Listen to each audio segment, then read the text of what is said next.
2023년 3월 22일 수요일 장마감 방송 하도록 하겠습니다. 자, 오늘은 우리 저번에 소개해드렸던 3일 전에 상한가를 찍어서 소개해드렸던 종목 라운텍이 오늘도 상한가를 찍어서 토탈 수익률이 한 55% 정도 찍을 수 있는 날이었습니다.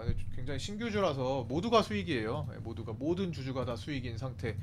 장외에서 가지고 온 사람이든 그동안에 상장하고 나서 한 3월 9일에 상장하고 나서 한 2주 정도 지났는데 장내에서 사셨던 분들이든 모두가 보합 내지 수익인 종목이 되었습니다. 그래서 이제 언제 엑시트 하냐, 이거는 사실 기준이 없어요. 기준이 위에 저항대가 있는 것도 아니고 그냥 적당히 먹고 빠지는 수밖에 없습니다. 그래서 목표가는 제가 정혜원방 카톡방에 제시를 해드렸고요. 오늘 이후로 3월 말까지 어쨌든 돈을 많이 만들어 놓은 거를 또 쓰기 위해서는 기존 종목에 대해서 점검이 좀 필요할 것 같습니다. 버릴 건 버리고 줄일 건 줄이고 상황에 따라 더 살 건 더 사고 합칠 건 합치고 새로 살 거 세팅 제가 지금 한 30종목 정도 지금 주목하고 있는데 오늘도 한 10% 그냥 올라간 거는 또 저랑 인연이 안 돼, 우리랑 인연이 안 되는 거니까 좀 놔둬주고 놔주고 인연이 될 만한 종목들은 아직은 살아 있는 게 있어요. 돈이 들어와서 충분히 잡아볼 만한 것들, 비중 실어볼 만한 것들도 있고요. 오늘 인연이 또 안 된 거 조이라미님도 좀 아쉽죠. 계속 주목하고 있었고 조금 시간을 끌까 싶어가지고 뺐다가 현금 확보해서 좀 보고 있었던 건데 주포들이 그냥 오늘 날려버렸습니다. 그런 것도 있고 뭐 먼저 날라간 거는 솔직히 인연이 안 된다라고 생각을 하고 또 새로운 인연을 맺기 위해서 제가 계속 주목하고 있는 종목 편입해 드릴 거니까 때를 기다리시면 되고요. 그 때가 왔습니다. 이제 그 때가 왔어요.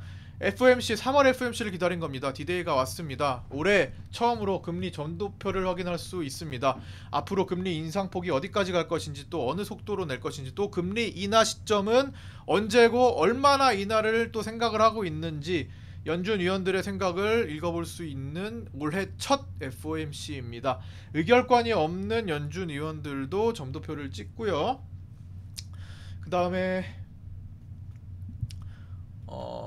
FOMC 쭉 적어놨는데 요약해서 적어놨는데 여기 먼저 설명드릴게요. 가장 주목받는 FOMC 중에 하나입니다. 근 2년간 물론 작년에 FOMC는 모두가 다 중요했죠. 금리가 급격하게 인상하던 시기였으니까. 근데 이번 FOMC는 또 다른 면에서 굉장히 주목받고 있습니다. 50bp 인상론이 불과 2주 전까지만 해도 굉장히 확률이 높았죠. 그 은행 이슈가 실리콘밸리 이슈가 생기기 전까지만 해도 2, 3주 전까지만 해도 50bp냐 25bp냐 중에서도 특히나 50bp의 인상 확률을 좀 높게 보던 시기였습니다. 근데 갑자기 확 사그러들었죠. 은행 리스크가 생기고 은행 이슈가 생기면서 지금은 동결까지도 확률이 50%까지 올라갔던 시기가 있었습니다. 불과 며칠 전에. 근데 은행 이슈들이 잠잠해졌죠. 또 어느 정도 리스크가 해소가 되고 또 여러 국가들이 힘을 합쳐가지고 살릴 의지. 또 어제는 옐런 재무장관이 뭐라고 했어요? 최대한 예금에 대해서 보전해 주겠다.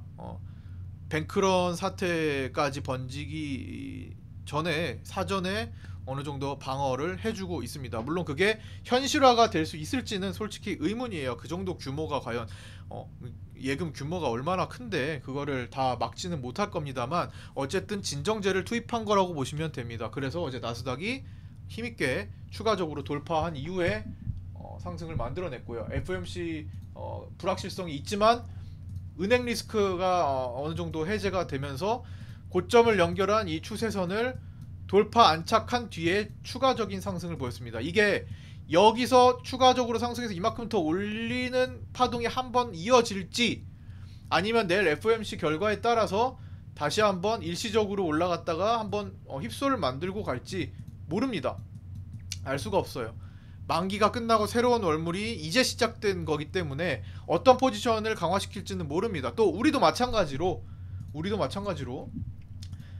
아직 우리는 고점 추세선을 돌파를 하지는 못했지만 단기 고점 추세를 돌파를 하지는 못했지만 하단부에 단계적으로 지금 확인을 하고 올라온 시점입니다. 어제 막혔던, 어제까지 며칠 동안 막혔던 자리를 오늘 시초부터 돌파해서 외국인들의 선물 매수세에 의해서 끌고 올라왔고, 내일 유지가 되는지 확인이 이제 필요한 시점이겠죠. 내일 빠르면 내일 돌파가 나올 수도 있어요. 내일 우리가 기다리는 이 자리 돌파가 내일 나올 수도 있는 거지만, 다시 휩소를 만들고 뺐다가 올라오는 형태를 취할 수도 있는 겁니다. 모른다라는 거예요. 외국인들이 지금 선물 매수로 가능성을 위에다가 조금 더 베팅 페이스를 좀 높이고 있었지만, 외국인들이라고 무조건 알 수는 없는 거겠죠. 지난번에 과거에 최근에 이제 틀린 이력들도 많이 있었고요. 그래서 확인을 하고 접근한다라는 제 생각은 한 달 이상 동안 변함이 없습니다. 그래서 현금 확보를 기존에 좀 해둔 상태를 유지를 많이 했었습니다. 쓰더라도 조금씩 찔끔찔끔. 그 중에 하나가 라운텍이었어요. 그죠? 그 현금 확보 상황 속에서 조금 진입했던 게 이제 라운텍이었고, 그냥 신규주에서 볼만한 내용들, 얘는 이제 메타버스 테마 쪽으로도 이어질 수 있는 거기 때문에 삼성발 호재에 이어서 메타버스 좀 기대하면서 좀 봤던 거고, 어쨌든 그런 시점이기 때문에 굉장히 주목받는 FOMC입니다. 그래서 올해 어떤 흐름이 내일을 기점으로 굉장히 많이 바뀔 수가 있다라고 생각을 하고요. 일정은 다가오는 새벽 3시에 발표하고, 또 파월 의장이 바로 이어서 30분 뒤에 기자회견을 갖습니다. 3시 30분. 등장할 때부터 복장부터 확인하고 거래가 빠르게 움직일 거예요. 월가에서는 언제부턴가 이 발언자의 복장을 확인하는 그런 어떤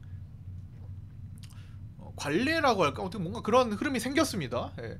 복장의 색깔에 따라 어떤 색깔로 코디를 했는지 보고 바로 먼저 선취매를 하기 위함인지 먼저 매도를 하기 위함인지, 하여튼 그때부터 굉장히 큰 거래가 많이 일어납니다. 그래서 굉장히 그들도 부담일 거라고 생각해요. 이 의상을 갖추는 것도 신경을 굉장히 많이 쓸 겁니다. 네.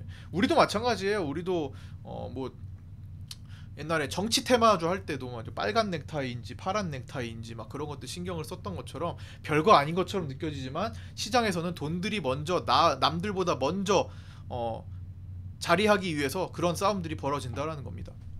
그게 의도하든 의도하지 않았든 어쨌든 그것부터 움직이니까 새벽 3시 반에 다들 주무실 테지만 일단 저는 라이브로 확인을 할 거고요. 항상 늘 그랬듯.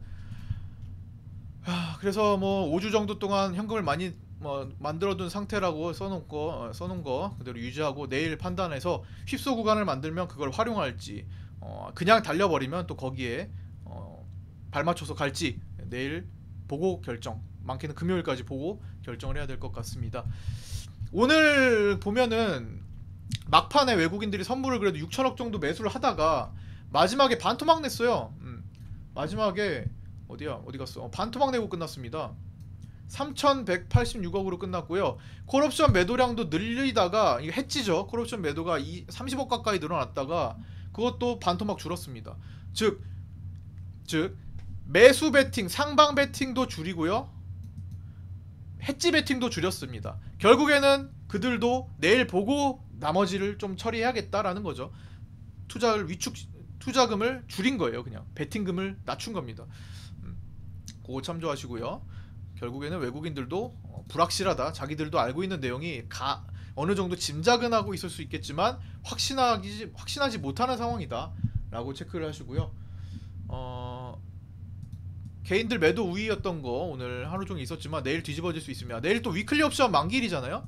만기일에 따라 갭 상승이 크게 보여주면, 나스닥 흐름에 따라 갭 상승이 크게 보여주면 내일 값싸진 풋옵션을 개인들이 집중하면 상승한 채로 장대 양봉이 나올 수 있는 가능성이 또 높고, 갭 하락이 크다면 개인들은 값싸진 콜옵션에 집중을 하면서 계속 하락하는 그런 흐름도 나올 수도 있습니다. 다만 현재까지의 위클리 옵션 베팅 포지션은 개인들이 하방입니다. 가능성 높은 구간에서는 하방을 좀 보이고 있는 것 같아요. 그래서 그게 뒤집어질지 아니면 개인들이 하방 베팅을 한 만큼 그 김에 좀 더 하방을 강화시키면서 다 죽으러 갈지는 내일 판단해야 될 것 같습니다.